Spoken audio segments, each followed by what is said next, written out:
So far, I've been to Los Angeles, North Carolina, and Atlanta. Actually, been to Los Angeles twice, which is good for me because that's my hometown, and I like to get back and show my face as much as possible.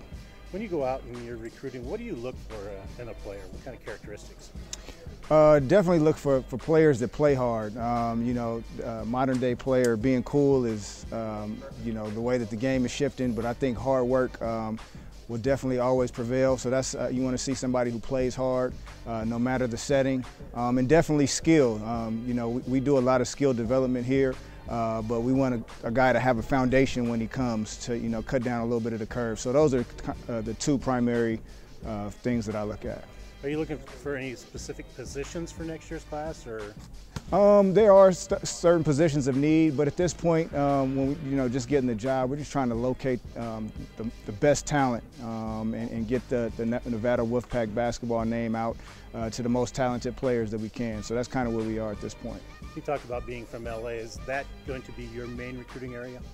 We kind of split up, but we're trying to be a national power here. So I get to LA as much as possible, being that is where I'm from and it's close. But we'll spread out, and like I said, I've been to Atlanta, North Carolina, and also recruiting players from different regions. Now, a lot of it is contacts you have with coaches.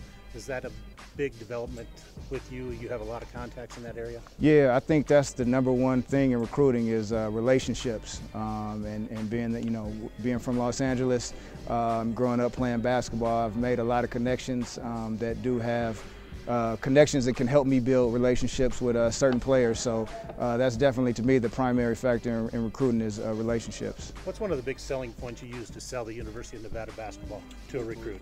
Well, the thing is, Nevada had some history not too far ago, so that's the number one thing, is you want to sell the history of the school.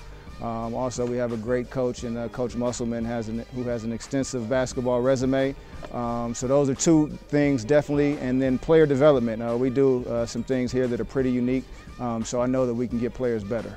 Now, you've been in Reno just a short amount of time, so what do you think of the city, and overall, what are your impressions of the university? The university is great. People here are very family oriented, and that's the way I grew up, so I feel at home here. The city has been great. There's places to eat, movie theaters, and when my wife does come up, she's comfortable, so they say happy wife, happy life. So.